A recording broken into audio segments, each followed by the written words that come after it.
uh, Tuan-tuan, puan-puan muslimin rahmati oleh Allah Subhanahu Wa Taala.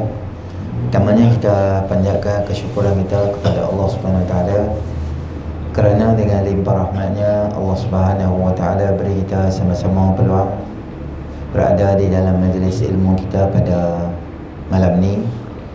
Moga-moga kehadiran kita akan termasuk di dalam timbangan amal soleh kita nanti. Amin ya rabbal alamin. Jadi pada malam ni, tuan-tuan dan puan yang ada kita akan masuk dalam bab hadis yang ke-27 berkaitan dengan 40 hadis amalan penghapus dosa. Pada bab berkaitan dengan meringankan beban orang yang berada dalam kesusahan. Ana Ubaidillah bin Abdullah annahu sami'a Abu Hurairah radhiyallahu anhu anin Nabi sallallahu alaihi wasallam qala kana tajirun yudayinu nasa fa idza ra'a mu'siran qala li fityanihi tajawazu anhu la'alla Allah an yatajawaza anna fatajawaza Allah anhu. Daripada Ubaidillah bin Abdullah bahawa beliau mendengar Rasulullah sallallahu alaihi wasallam bersabda, ada seorang pedagang yang memberi pinjaman kepada manusia sehingga jika ia melihat mereka dalam kesulitan, dia berkata kepada pembantunya, berilah dia tempoh hingga mendapatkan kemudahan. Semoga Allah memudahkan urusan kita. Maka Allah memudahkan urusan pedagang tersebut. Hadis riwayat Al-Bukhari. Baik. Hadis pada malam ni adalah berkaitan dengan tajuk memudahkan beban orang yang berada dalam kesusahan. Nabi SAW menceritakan berkaitan seorang peniaga, businessman. Dia ni orang yang ada duit, orang yang kaya lah. Maka dia bagi hutang atau bagi pinjam duit dia pada orang yang berada dalam kesusahan. Pelbagailah kesusahan dalam kehidupan ni. Ada orang susah tu terutama berkaitan dengan kewangan. Ada orang kena buang kerja, ada orang kena macam-macam lah, menyebabkan kesusahan dalam kehidupan setiap orang ni dia tak sama. Ada orang kita nampak dia macam okey, tapi dia KO, ada juga. Ada orang dia nampak macam T20, tapi dia lebih parah daripada B40. Ada macam tu. Dia pakai kereta hebat, tapi dia pun beratok pergi cari nasi rahmah juga. Bukan tokek nama rahmah, menu rahmah dia pun cari juga. Sebab apa? Sebab manusia ni dalam keadaan susah.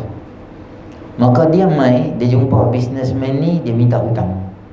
Maka businessman ni bagi kat dia hutang. Apabila dia dah bagi dia hutang, sampai satu peringkat dia nak kena bayar, maka lelaki tu pun dia kata, aku tak boleh bayar sekarang ni, aku berada dalam kesusahan, bantulah aku. Maka lelaki tadi kata kat dia, tokek tadi tu, businessman tadi tu, beri dia tempoh hingga dapatkan kemudahan. Semoga Allah memudahkan kita. Tokek tu kata kat dia, tak apalah, tengok dulu dia dalam keadaan susah, nanti hang bagi kat dia duit, bila dia ada duit untuk bayar, dia bayar balik. Kata dekat siapa?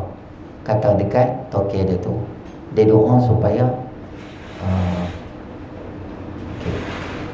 kena buat satu, ada marker satu kertas tulis seletik ke apa ke, rosak. Tak apa, matut dia rosak pintu tu. Dia dah menuju ke arah kubur dah pintu tu. Dia pergi cari roll tu esok.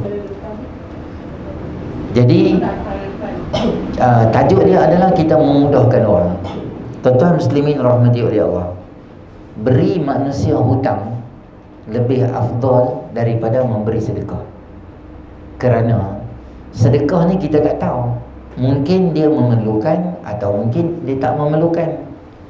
Tapi kalau kita bagi dia hutang, kebiasaannya kalau orang tu dia tebal muka dia minta hutang, maknanya dia dalam keadaan yang sangat memerlukan duit tu. Bila kita bagi dia hutang, maka kita dapat pahala membantu dia dalam keadaan kesusahan. Itu yang pertama. Yang kedua, kita dapat pahala setiap kali atau setiap waktu dan tempoh kita bagi ruang pada dia supaya dia dapat bagi duit tu dalam keadaan dia senang. Kita bagi ke orang hutang ni, dia ada macam-macam passion orang. Ada orang dia jenis senang bayar, ada orang bukan ada, kebanyakannya payah bayar. Bila dia ambil duit dia seronok, dia nak bayar tu dia susah. Orang yang menangguhkan pembayaran hutang ni, dia dikira menzalimi orang yang bagi hutang dekat dia.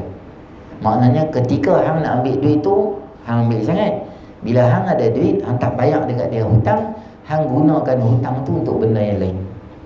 Lebih parah lagi, kita hutang tapi kita join korban. Sekor kambing, satu share panggung untuk lembu berapa? RM900. Hutang kat dia tu berapa? RM500. Lebih aula membayar hutang daripada masuk korban. Kerana korban ni hukum dia sunat muakkad. Adapun bayar hutang orang ni, hukum dia apa? Hukum dia wajib.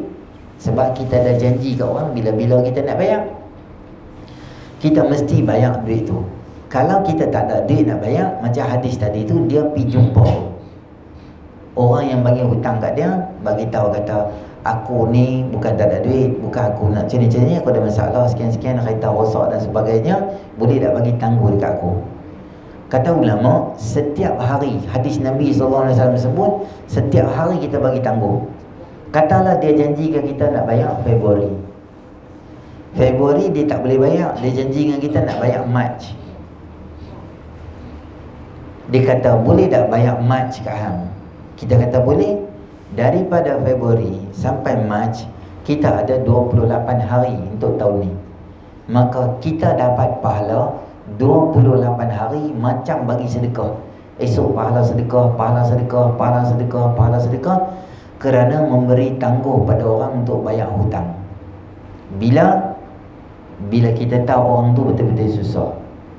Ada orang yang dia berlakon dia susah, tapi dia bukan susah pun. Dia habaq kita dia tak ada duit, tapi dia pun di Facebook dia pergi jalan Langkawi. Dia habaq kat kita dia tak ada duit, lepas tu dia tangkap gambar dengan koala bear dekat Australia pula. Selagi dia jalan sini jalan sana, kita kata hutang aku tak bayar, tapi hampir berjalan, hukum dia berdosa. Jadi bila orang ambil hutang ni, dia ada dua perangai yang dia suka buat apabila dia ambil hutang. Satu, dia suka menipu. Satu, dia suka menipu. Dia suka buat dosa dan menipu. Kebanyakan orang apabila dia berhutang ni, dia suka menipu. Kerana bila dia ada duit, kawan tu WhatsApp kat dia, bila nak bayar, dia baca WhatsApp tu, tapi dia tak reply. Bila dia nak bayar, dia buat bodoh je. Lepas tu bila kawan tu tanya, sebab apa hang tak balas WhatsApp aku? Dia kata, aku tak tengok pun hang WhatsApp. Oh, mungkin anak aku main, mungkin isteri aku terbuka dan sebagainya. Pelbagai alasan yang dia suka tipu. Ataupun dia suka tangguh, esok lah, minggu depan lah, esok lah, minggu depan lah. Dia suka cakap macam tu, sehingga menyebabkan orang yang berhutang tu dia suka menipu. Sebab tu Nabi SAW ajak kita banyak doa supaya kita minta berlindung daripada berhutang. Kalau kita dah hutang, kita doa supaya Allah mudahkan pembayaran hutang kita. Macam mana kita nak doa? Ini doa yang masyhur yang diajak oleh Nabi SAW pada seorang sahabat apabila melihat dia dalam keadaan yang sedih duduk dalam masjid. Nabi tanya dekat dia, sebab apa kamu sedih sangat? Dia kata, saya hutang banyak. Maka Nabi ajak kat dia, Mau dah aku ajarkan kamu satu doa yang Allah akan selesaikan hutang kamu dan hilangkan kesusahan kamu. Dia kata nak sangatlah. Doa tu yang selalu kita dengar imam baca tu, Allahumma inni a'udzubika minal hammi wal hazan wa a'udzubika minal ajzi wal kasal wa a'udzubika minal jubni wal bukh wa a'udzubika min ghalabatid daini wa qahrir rijal. Itu doa kalau boleh kita jangan tinggal setiap hari, supaya Allah mudahkan kita ni untuk bayar hutang dan kita tak terbelenggu daripada wa qahrir rijal, daripada paksaan-paksaan lelaki yang kita ambil hutang. Contoh kalau sekarang ni siapa dia? Alung lah. Terjerat dengan Alung. Saya ada beberapa kes yang orang WhatsApp kat saya minta tolong. Apa dia? Antaranya adalah orang tu berhutang dan Alung pegang kad bank dia. Setiap kali gaji masuk, Alung tu akan ambil gaji dia, tinggal dalam bank beberapa. Bila dia pergi minta bantuan dekat sini, bantuan dekat sana, PUZ apa semua dia minta, jadi macam payah sikit nak lepas. Kerana dia orang berkerjaya, orang yang ada gaji, slip gaji dia ada. Tetapi apa yang berlaku di sebaliknya tu adalah dia telah dipegang kad dia oleh Alung tadi tu. Tiap-tiap bulan dia ambil. Kalau tak, dia akan kacau family dia, curah cat merah dekat dia, tangkap dia sembunyi, ikat dalam jamban tempat yang kecil. Tang tulah hang hidup, tang tulah makanan, tang tulah ambil tanah. Hidup dalam 2 tahun, 3 tahun, 4 tahun duduk dalam tanah yang kecil, tak boleh pergi mana. Disiksa orang kerana disebabkan hutang. Jadi kalaulah kita ni ada ruang untuk tasamuh, atau kita longgarkan syarat untuk orang yang berhutang dengan kita, maka itu lebih baik untuk kita. Itulah saya beritahu. Tengok orang juga, ada orang yang dia suka minggu depan tak bayar toy. Dia abang minggu depan tapi tak abang tahun bila. Macam tu lah, 13 tahun dah, 2 minggu depan lagi duit kita tak bayar. Yang tu nama dia dosa buat begitu. Memudahkan urusan seseorang dalam kesusahan adalah satu penyebab dia hapuskan dosanya. Kalau kita nak Allah ampunkan dosa kita, kita mudahkan urusan orang yang berada dalam kesusahan. Dia susah, kita tolong dia. Setiap kali kita tolong dia, Allah hapuskan dosa kita, hapuskan dosa kita. Contohnya seperti memberi tempoh untuk membayar hutang ketika penghutang tersebut mengalami kesukaran untuk melangsaikannya. Sesungguhnya pertolongan Allah itu datang kepada orang yang menolong hamba-Nya yang lain, yakni memudahkan urusan mereka. Selagi mana kita memudahkan urusan orang, maka Allah Subhanahu Wa Taala akan mudahkan urusan kita lagi. Memberi hutang adalah amalan yang baik kerana dapat meringankan beban sesama saudara ketika seseorang berada dalam kesulitan. Sebagai penghutang, harus memudahkan urusan dengan berazam supaya dapat segera melunaskan kembali segala hutang-hutangnya. Kita yang pinjam ke orang duit pun kena fikir juga. Bila orang bagi tangguh dekat kita, jangan ambil kesempatan dan kita tak bayar, tak boleh buat begitu. Kadang-kadang bukan banyak, RM1, RM2 pun kira hutang juga tu. RM10 hutang juga, RM20 hutang juga. Kalau kita meninggal dunia, kita tak dan bayar hutang, maka Nabi SAW pernah ketika tak mau semayang dekat jenazah seorang lelaki apabila tahu dia ada hutang yang sangat banyak. Sehingga Sayyidina Abu Qatadah, dia kata, tak apa wahai Rasulullah, saya tolong settle hutang dia. Nabi semayang. Esok Nabi tanya, Abu Qatadah, anda selesaikan hutang dia? Belum lagi Rasulullah. Esok Nabi tanya, Abu Qatadah dah selesaikan hutang dia? Macam Nabi ambil berat sangat, risau dengan orang yang dah mati tapi dia ada hutang yang banyak.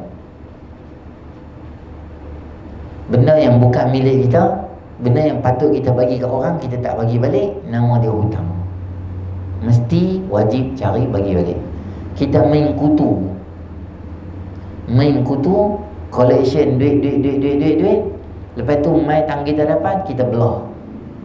Orang lain semua tu dikira sebagai hutang. Esok akhirat Allah claim kita sebagai hutang balik. Hutang juga boleh termasuk dalam bila seorang suami tidak melunaskan nafkah kepada isterinya, bukan, kepada anaknya setelah bercerai.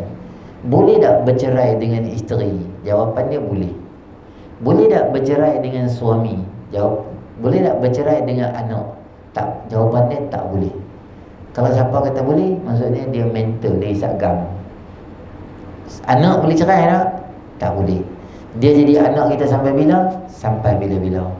Kalau dah berpisah dengan isteri, dalam tempoh iddah 3 kali suci, mesti bagi nafkah macam biasa, jalan macam biasa. Makan kena bagi, minum kena bagi, pakaian kena bagi dalam tempoh iddah.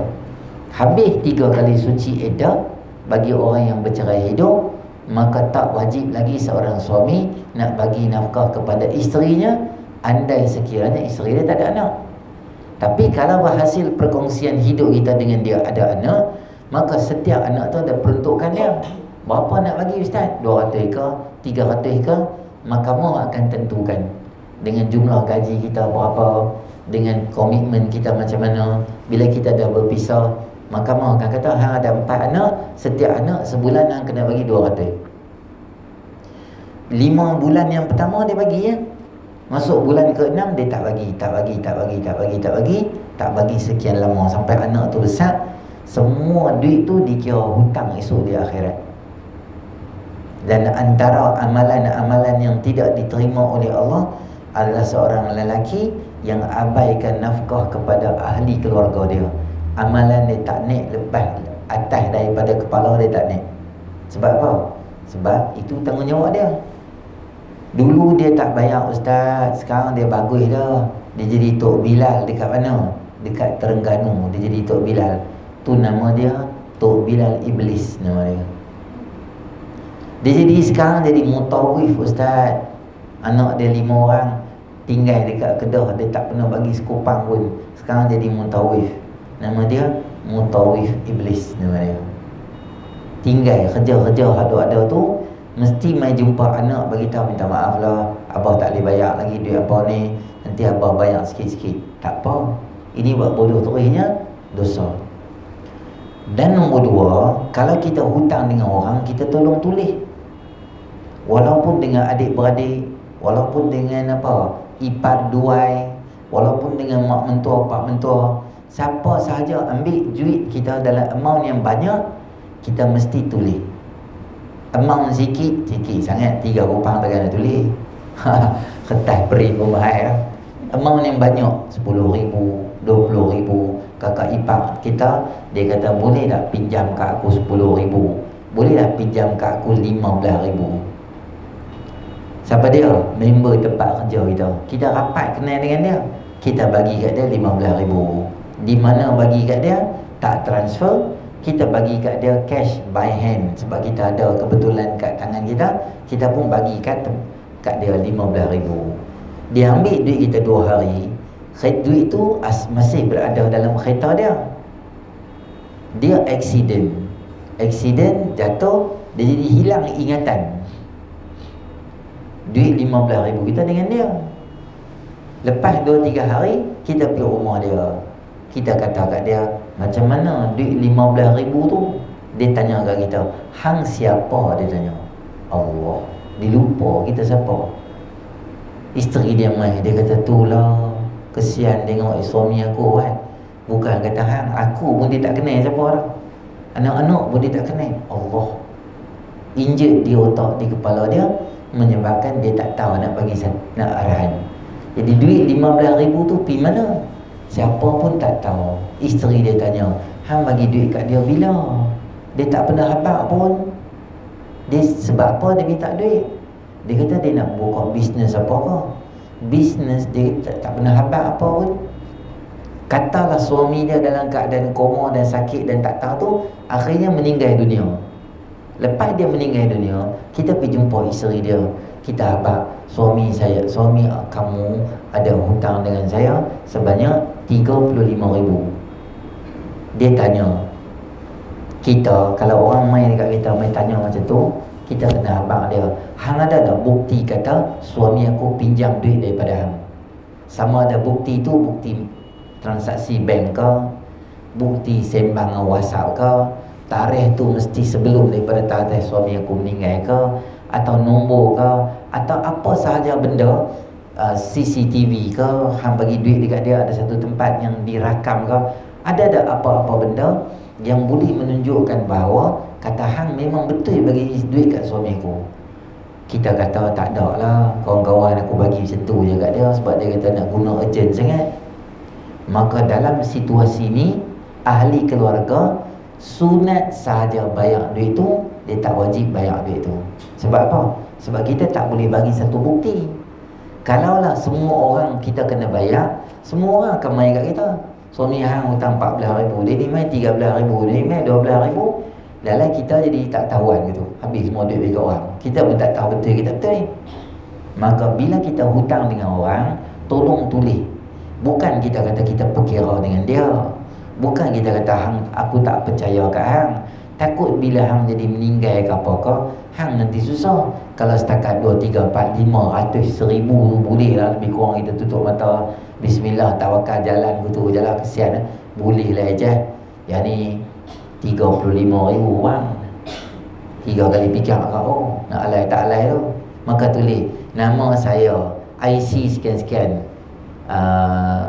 bagi duit kepada siapa, IC siapa, jumlah berapa, dalam tempoh dia nak bayar berapa tahun, dan setahun, sebulan dia akan bayar banyak mana. Jadi kalau dah dia tak ada duit ni, kalau saya dah meninggal, duit ni bagi pada isteri aku, nama isteri aku apa semua. Adalah satu surat yang ditandatangani dan kita sign di satu, isteri ni apa, ada satu saksi, ada orang yang hutang dan orang yang penghutang, ada satu saksi yang ketiga. Kalau tuan-tuan dalam amount yang lebih besar, bolehlah cari lawyer satu, simpan. Kalau tak ada, kawan-kawan kita pun tak apa, saya bersaksi bahawa saya melihat transaksi ni antara dua orang, hang sign, aku sign, cop sini, cop sana, contoh, semua orang pegang satu. Kalau jadi apa-apa dekat orang A, orang B dan C dia tahu. Kalau jadi apa-apa dekat orang B, orang A dengan orang C dia tahu. Kerana dokumentasi itu sangat penting. Orang dulu-dulu banyak, dia ni contoh dia dah meninggal dunia, hukum hakam faraid ni dia main cakap mulut je. Tanah tu ambil lah kat hang, mak ni ambil lah kat hang, abah ni motor ni ambil lah kat hang. Dia cakap masa dia hidup, dia bagi motor tu dekat anak dia. Tapi yang dengar dia dengan anak dia ya. Kita pun tak tahu betul tak betul, anak tu ranjau ke tak ranjau pun tak tahu. Maka dalam sistem perundangan kita, hang tak boleh dapat benda tu melainkan hang buktikan secara bertulis, hitam putih, memang ayah dah bagi motor atau rumah atau berapa relung tanah di beberapa kawasan. Kalau tak ada, maka perjanjian tu jadi batal. Sebab semua anak-anak boleh cakap benda yang sama, kita pun tak tahu betul tak betul. Maka apa benda pun Allah Ta'ala sebut, ya ayyuhallazina amanu idza tadayantum bidainin ila ajalin musamma faktubu. Wahai orang beriman, kalau kamu ambil duit dalam tempoh hutang, dalam bertempoh satu jangka masa yang kita nak bayar, faktubu, tulislah semua detail dan maklumat apabila hangpa berhutang. Ini arahan daripada Allah SWT. Dan kita dalam muamalat ni, kalau kita boleh ikut apa yang Allah Ta'ala sebut pada kita, maka kita mudah hidup kita. Kalaulah kita tak tulis, adik-beradik jadi berkelahi. Hang kata aku hutang kat hang, aku hutang kat hang, hang hutang kat aku. Jadi berkelahi, jadi rosak, jadi susah. Hidup jiran jadi tak kawan, adik-beradik jadi masam muka, hanya disebabkan duit. Jadi apa-apa benda kita jangan tak tulis, kita tuliskan hutang-hutang kita tu. Walaupun kita beli sekadar buat kod, beli periuk noksa, atau beli iron hak depan, belakang tak payah iron dah. Iron Philips nama dia. Berapa ringgit? 1,000. Berapa? 1,000 berapa? 1,300. Sebulan bayar sikit. 2 kali dia mengikut 8 kali. Kali ketiga dia dapat dah iron tu. Kali keempat dia meninggal. Dia meninggal dunia. Kali ke-6, ke-7, ke-8 dia tak bayar.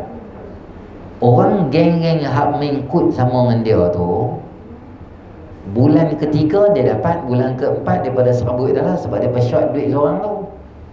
Pergi jumpa suami dia, "Bang Haji, kami nak bang satu benda." Apa dia?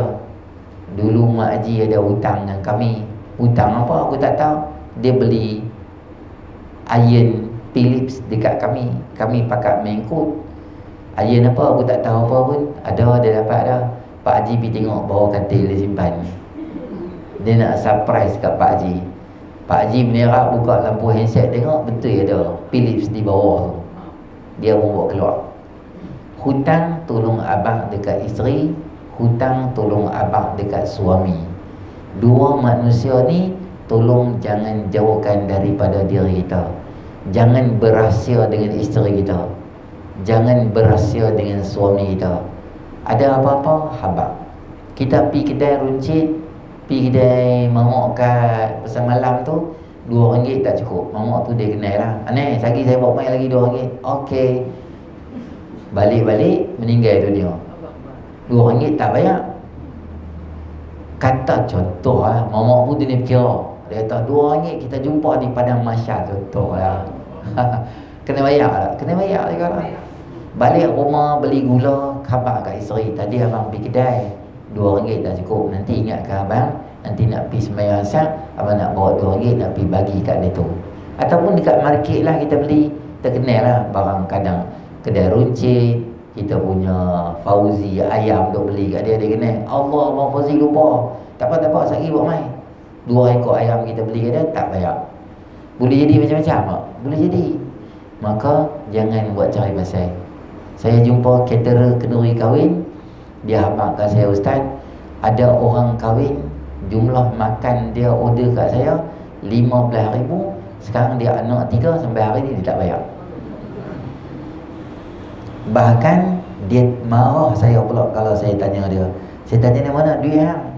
Anak hang pun nak masuk darjah 3 dah. Bukan 3 orang, nak masuk darjah 3 dah anak, duit tak bayar." Dia kata, "Alah, yang tu baru kira benda lama dah." Dia buat begitu. 15,000 bukan 15 ringgit 40 pound. Sewa tak bayar, tinggal rumah dalam keadaan tipu macam tu, hutang lah tu. 3 bulan tak bayar sewa, hari nak bayar hutang, orang duk telefon minta tuan rumah, "Bila hang nak bayar duit, bila hang nak bayar duit, bila nak bayar duit." Tak ada buat apa. Pukul 12 malam dia buka ayak dekat sinki, dia sumbat sinki basuh tangan tu dengan kain, dia buka ayak dekat tandas, pancak hujan, shower dengan tempat wudu, dia buka, dia tutup di tandas tu dengan apa? Dengan kain bagi padat gitu. Dia pecahkan sinki tandas nak buang yang besar tu, dia pecahkan rumah tu. Dia keluar daripada rumah tu, dia kunci rantai daripada luar. Dia kata, "Hang nak sewa rumah kan? Ambil rumah hang." Dia maki kawan tu, dia belah. Duduk di rumah flat 42,000, 3 bulan tak bayar karen, 3 bulan tak bayar ayak, 3 bulan tak bayar elektrik, 3 bulan. Pukul berapa? Ayak tadi meleleh penuh rumah. Dan ayak tu mula keluar daripada rumah sikit, keluar tu turun mai. Pukul 1, pukul 2, ayak tu duk keluar kat depan koridor flat tu, turun gitu. Jiran-jiran yang tidur di waktu malam, dia ingat hujan kot, ayak duk turun, dia tidur. Sebelah kiri kanan geng-geng kilang. 4.30, 4.45, pukul 5 dia bangkit dah pagi. Bila bangkit 5.30 dia nak keluar, sebab bas kilang main 5.45 di bawah flat dia. Dia turun tengok ayak meleleh daripada rumah dia keluar dengan banyak. Dia pun buka lampu handset, pergi dekat tengok tu ayak duk keluar dari situ. Dia pun ketuk, "Assalamualaikum." Tengok kunci. Dia telefon owner. Dia kenal lah jiran asal dia sebelum bagi sewa tu siapa. Telefon. Dia duduk di mana? Aman Jaya, Sungai Petani. 5.30 duduk tidur. Dia tahu, awak rumah hang ni awak. penyewa dia ada apa? Kita kata awak ada apa? Dia tak, aku tengok ayak duk meleleh ni. Dia lupa tutup ke, dia tak ada ke, dia balik ke? Dia ni dah syak lah. Awak jadi apa? Tak tahulah ayak duk keluar banyak pada dia pintu rumah ni. Aku rasa pecah pipe ni. 5:30 pagi, hari tu dia telefon bos dia, dia tak pergi kerja. Shoot pukul 6 lepas subuh mai sini. Sampai dekat sini, dia tu kata tak apa, hampir kerja lah. Aku mai. Bila sampai, tengok padlock kunci. Pergi cari pula kat jiran, kawan-kawan ada sebelah. Pukul, pecah lah. Pecah, buka pintu masuk dalam, agak-agak jadi apa? Serpihan kaca, jam, barang-barang kat rumah, perabot semua dia bagi pecah, koyak. Ambil pisau, toreh-toreh dia punya sofa, dengan sinki penuh dengan pinggan tak basuh. Rumah jadi hara betul. Dia ambil telefon dia, patah SIM card, dia lempar tu, dia tak bayar. Duit yang tak bayar tu, duit hang rosakkan harta barang orang, duit hang buat naya kat orang, budik buat zalim kat orang, karen tak bayar, api tak bayar, tipu orang, pembohong, ranjau dan sebagainya. Semua tu esok di akhirat dikira sebagai hutang. Hang akan jumpa balik tu rumah, hang akan bayar kat balik dia kat semua. Hang jangan ingat hang pandai hang boleh lari. Dunia boleh lari, akhirat tak boleh lari. Mesti hang akan jumpa face to face. Kalau hang tak ada apa benda hang nak bayar kat dia, nak bayar dengan apa esok akhirat? Ambil pahala hang bagi orang. Pahala pun tak banyak sangat. Jenis duk ranjau orang ni bukan cari pahala banyak sangat. Jadi dia buat apa? Pahala tak banyak, maka transfer dosa orang yang hang buat naya tu, transfer dekat hang, kurangkan dosa dia. Jadi hang dosa jadi berlambak. Yang inilah menyebabkan dia tu muflis esok di akhirat. Benda melibatkan duit, benda melibatkan hak orang, kalau boleh kita jangan terlibat atau subahat atau apa benda, kerana benda tu bukan milik kita, duit tu bukan duit kita, kita bukan kita punya, macam-macam benda dah. Kita cuba elakkan. Saya banyak kali dah abang kita, kalau rezeki tu milik kita, insya-Allah dia akan main. Tak payah kita buat berebut itu. Tak payah ambil dia orang, tak payah gelojoh dengan benda bukan milik kita. Saya selalu bagi contoh Khamis malam Jumaat. Setiap Khamis malam Jumaat mungkin kita ada buat masak nasi ke bihun ke apa ke, orang letak dekat kawasan tu. Kita duk ingat lepas sembahyang Isyak, ramailah orang. Kadang-kadang biasalah sampai tak ada sembahyang sunat, makanannya pasal koyak-koyak plastik pakai ambil. Kita duk ingat tak apalah, aku tak mau ambil lah, sembahyang dulu. Sembahyang ba'diyah Isyak semua selesai, Assalamualaikum Waalaikumsalam semua, kita baru bagi salam, Assalamualaikum warahmatullahi. Kita ingat di hati, tak payah ambil lah. Ambil gambar, ada, tak ada, sudah nasi, bukan ada apa pun. Assalamualaikum warahmatullahi. Ada orang letak di tepi kita betul-betul nasi sebungkus dia letak. Sebab apa? Sebab itu kita punya. Kalau bukan kita punya, dia tak akan main kat kita. Walaupun ambil benda tu balik rumah, nasi yang ambil seorang yang basi, orang lain semua okey je. Sebab Allah tak mau bagi kat kita, sebab itu bukan kita punya. Jadi hubungan dengan Allah pun kena jaga, hubungan dengan manusia pun kena jaga. Kita jangan kata aku ni sembahyang kuat, ibadat kuat, tutup aurat semua hebat, tapi kalau hubungan dengan manusia, muamalat tak jaga, tipu orang, zalim orang, naya orang, rajau orang, ambil dia orang. Sekarang ni kan banyak kan scammer, banyak. Dia telefon kita, dia bunyi, anda ada tunggakan daripada LHDN sebanyak berapa ribu ke, sila tekan 1 untuk bercakap dengan operator. Saya suka kalau dia tu telefon, saya suka sangat gitu. Saya pun cari satu lokasi yang elok betul, pergi duduk tepi dia, kita layan dia orang nak cakap. Tapi gaya dia tekan nombor 1 tu, dia akan cakap lah. Kadang-kadang saya akan ceramah kat dia. Ambil telefon tu kita tahu macam orang Islam, suara tu macam orang kita, tapi duk tipu orang. Ada saya cakap, dia dengar. Ada saya cakap, dia letak. Lala saya buat barang, tahu saya buat apa?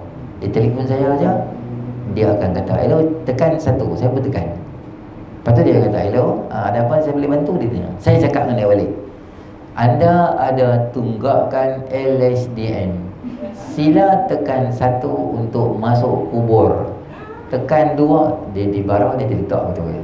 Baru hantar orang buat kawan kan, orang buat kawan marah pula.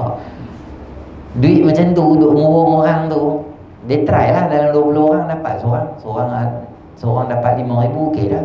Seorang 3,000. Dia ada depan, mereka semua duduk satu meja je. Hak kawan, hak awal telefon pun duduk depan meja tu. Kawan duduk seorang ni, kawan duduk seorang ni. 4 orang duduk meja tu, duduk tipu orang tu. Hari-hari kerja tipu orang, tipu akaun orang. Semua tu tuan-tuan, dia melibatkan hutang esok di akhirat. Jadi jangan cari pasal. Ada duit, kalau tak ada duit nak hutang atas tujuan-tujuan yang sangat-sangat terdesak, boleh. Saja-saja hutang nak enjoy tu, kalau boleh kita tak elakkan lah. Hutang sebab apa? Saja nak beli kereta baru, kereta ada lah, aja. Saja nak beli rumah, tak ada apa pun, tak apalah tu aset. Saja-saja nak tukar telefon ada dah. Sanggup pergi hutang kat bank sebab nak beli telefon baru. Semua tu gaya hidup mewah menyebabkan kita susah esok di akhirat. Jadi kalau boleh kita elakkan perkara-perkara tersebut. Okey. Tengok kesimpulan muka surat 84. Kesimpulannya adalah ringankan beban manusia yang lain serta lakukan kebaikan walaupun nampak kebaikan yang itu kecil. Sesungguhnya kita tak tahu amalan mana menjadi penyebab rahmat Allah untuk meraih syurga yang abadi. Jadi kalau orang susah yang hutang kat kita, kita bagi sekadar mampu lah. Kalau kita, satu lagi saya nak abang kat tuan-tuan, sunat bila kita banyak hutang, kita banyak lebih. Kita kalau hutang ke orang RM100,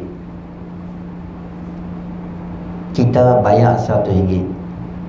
Tapi kawan tu dia kata kat kita, hang nak hutang duit aku RM100, boleh, tapi hang kena bayar RM120. Kawan yang hutang tu, dia yang abang kat kita siap-siap, hang nak bayar, mesti bayar RM120. Maka pinjaman yang bayar lebih tu, nama dia adalah riba. Atau apa sahaja benda yang dia minta untuk dia halalkan pinjaman tu, dikira riba. Contoh, hang nak pinjam kat aku duit RM100, boleh aku bagi kat hang, tapi hang kena bagi aku pergi rumah hang, main PlayStation dekat rumah hang 2 jam aku nak main, baru aku bagi hang duit RM100. Maka syarat itu baru hang dapat pinjaman, maka syarat tu jadi riba. Hang ada motor besar, dia baru beli motor, bung bung bung bung bung bung, motor besar tu, motor bunyi macam King Kong tu. Dia main dekat kita, dia kata, hang ada RM50. Dia tahu, aku nak hutang kat hang. Hutang sebab apa? Aku beli motor habis duit, tak ada duit bau minyak dia. Dia beli motor besar, tapi dia tak ada duit bau minyak. Kita kata boleh aku bagi kat hang RM100, tapi hang kena biar aku ronda daripada Masuri 1 sampai Masuri 6 dengan Masuri Court aku ronda, bagi orang nampak kata aku ada motor besar. Sebab aku ada motor cabuk C70 X70 sedap ke? C70. Dia kata boleh. Dia pinjam motor kita, ronda 2 kali di taman. Pinjaman tu kita dapat, tapi dia dapat manfaat daripada pinjaman tu. Nama motor besar yang kita naik tu, nama dia riba. Hang bagi pinjam, kita tak ambil sembarang keuntungan daripada dia. Katalah bila kita dah hutang kat dia, dia tak kata apa, dia kata tak apalah, nak ambil RM100 kat hang. Lepas kita bagi kat dia RM100, masa kita nak pergi bayar duit kat dia, dia tak kata apa. Sunat kita bayar lebih, bayar RM110 contoh. Kita kata kat dia, nah duit aku hutang kat hang. Okey, terima kasih. Kita kata kira dulu, tak apa, member-member apa dah buat kalut.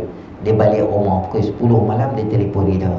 Dia kata, hang bagi duit berapa kat aku?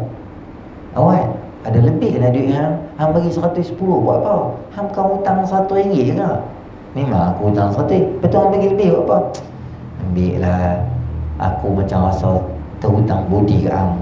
Aku susah, member-member semua tak mau tolong. Adik-beradik pun kadang-kadang tak tolong hang. Boleh tolong aku seronok sangat, terima kasih. Sunat bagi lebih kat dia. Atau kita beli buah-buahan. Ni RM100 aku hutang hang. Ni ada buah durian, nama dia duri hitam, ambil kat hang 2 biji. Dia minta tak duri hitam? Tak. Kita bagi, sunat hukum dia. Kita pergi kedai RM2 dan DIY dan Mr. Toy, beli mainan sikit dalam RM20-30. Mainan tu kita bagi. Nah, ni hutang 100, ni mainan. Mainan apa? Ni mainan bagi kat anak hang yang umur 2 tahun. Awak bagi mainan, hadiah. Sebab hang bagi aku hutang. Perangai tu bagus.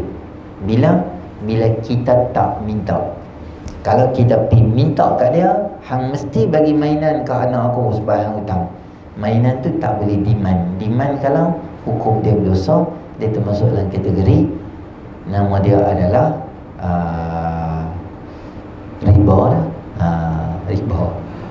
Jadi jangan biasa terlibat dengan benda-benda tu. Okey, ada soalan? Ustaz tanya, kita main kutu tu siapa main kutu pasal dia dapat yang baik, yang dia lain dia tak ambil lagi kan? Macam mana tu? Dia ada kutu boleh main tak? Baik, kita nak main kutu ni boleh main, tapi kita kena akad pinjaman. Dalam 3, 4, 5 orang tu, kita kata maksudnya bulan ni kami bagi pinjam dekat hang, bulan depan hang bayar pinjaman hang balik. Maksudnya bulan ni semua kita bagi pinjaman kita pada orang A, bulan depan bagi pinjaman pada orang B. Jadi akad hutang tu maksudnya hang bagi kat aku bagi kat hang, macam tu boleh. Dan kita nak main kod tu, carilah orang-orang yang amanah juga. Sebab dia melibatkan bila orang dapat dah duit, dia kena ingat hukum hakam hutang. Orang semua aku ambil duit orang, aku hutang dulu duit orang. Bahaya kalau aku tak bayar hutang, maka dia ada niat untuk bayar dia balik. Boleh kita main kutu untuk beli barang dan sebagainya, cuma biar akad kita tu adalah akad aku berhutang untuk satu tempoh dengan sekian-sekian orang. Wallahu a'lam.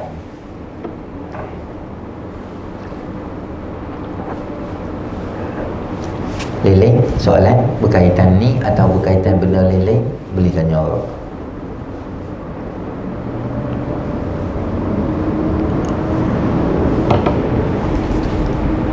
Okey. Kalau tak ada apa, kita berhenti di sini dulu, insya-Allah. A'udzubillahi minasyaitanir rajim. Tuan-tuan, 22 hari bulan, hari Ahad. Hari Ahad ke 22? Saya tengok balik. Saya pun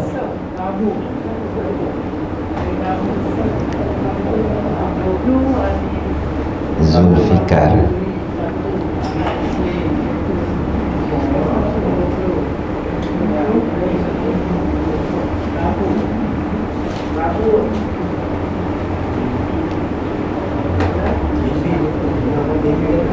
Tak, 26 hari bulan. Hari Ahad 26 ada ceramah Isra' dan Mi'raj oleh Ustaz Zulfikar. Ustaz Zulfikar daripada sini je, Pulau Pinang, dia akan main 26 hari bulan malam. Saya akan buat iklan nanti. Kita maklumlah dekat semua orang, so kita main untuk ceramah kita tu 26 hari bulan. Jadi di sini lah surau kita ni. Di sini lah. Di sini lah. Jadi seperti mana kita janji, setiap bulan kita ada satu ceramah yang kita akan buat. Dan nombor 2, setiap kali kuliah kita cuba untuk sediakan makanan dekat tuan-tuan dan perempuan lah. Dan hari Khamis ada Khamis. Hari Khamis ni insya-Allah kita ada bacaan Yasin. Dan saya maklumlah kalau ada siapa nak buat makan ke apa ke, boleh bagi tahu awal supaya kita boleh maklum kat awal. Dan nombor 2, 26 hari bulan masa kita ada ceramah Isra' Mi'raj tu, kalau ada siapa-siapa nak buat kenuri ke, nak buat tahlil ke, arwah mak ke, ayah ke, bapa dan sebagainya, boleh maklum, insya-Allah kita akan buat kenduri juga pada tarikh tu, insya-Allah. Kalau ada hajat ke apa, nak sembahyang hajat ke apa, kan boleh maklum, insya-Allah. Okey. Pintu kanan saya ni, pintu kiri kita ni, dia dah jadi keras. Boleh tak kalau kita gunakan pintu ni je dulu sekali balik? Pintu ni kita tutup sementara kita punya Abang Hamid dia dah nak pergi cari roll yang baru di bawah tu, sebab dia dah rosak lah. Jadi kita gunakan pintu ni saja, insya-Allah. Baik. A'udzubillahi minasyaitonir rajim. Bismillahirrahmanirrahim. Alhamdulillahirabbil alamin. Wassalatu wassalamu ala asyrafil anbiya'i wal mursalin wa ala ashabil ma'in. Allahumma anfa'na bima 'allamtana wa 'allimna ma yanfa'una wa zidna ilma. Rabbana atina fid dunya hasanah wa fil akhirati hasanatan wa qina 'adzabannar. Sallallahu ala sayyidina Muhammadin nabiyil ummi wa ala ashabil ma'in. Walhamdulillahirabbil alamin. Assalamualaikum warahmatullahi wabarakatuh. Subhanakallahumma wa bihamdika asyhadu an la ilaha illa anta astaghfiruka wa atubu ilaik.